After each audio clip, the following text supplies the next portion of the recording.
Кажи ми, знаеш ли в момента в Съединените щати какво има? Съделения, къде сна. Съединените щати. Кой аз да знам кой. Сега не може да... На село ли? Съединените щати какво има, знаеш ли? Какво да има, добре има, здраве има, това виж нашата такова. Знаеш ли избори какво означават? Сбори, за гласуване. Мекмета сега ще отива на Фикрет се пече местото.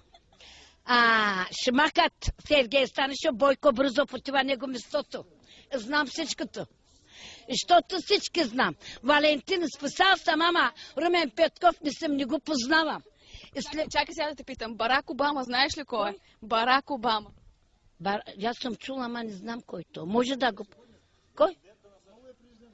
Кой нова президент? На нас? Ако не правят, отивам там.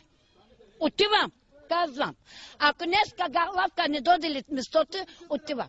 Отивам. Най-честната, Шулев. Да знаеш моя мъж, Николай Василев, взима парите, взима еврото, все едно, че не е. Кажи ми сега, ти знаеш ли Съединените щати какво е, знаеш ли? Сега не мога да разбием кой искаш да ме питаш. Какво е САЩ? САЩ. Америка. Ще не сме Америка, ама дали на 2000.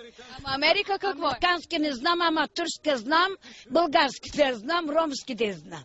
Кажи ми сега за този Барак Обама, като си чувала. Кой е той? Той казва, че ще бъде тук президент, ама още не сме влезли и всичко скъпо става. Ти виждала ли си го Барак Обама? Как изглежда той? Може да съм виждал, не мога да помним кой. Един такъв черен мургавичък, ще ти кажа аз. Арабин ли ма? Не арабин има. Арабините имат един човек, 5-6 жени. Нашата България това няма.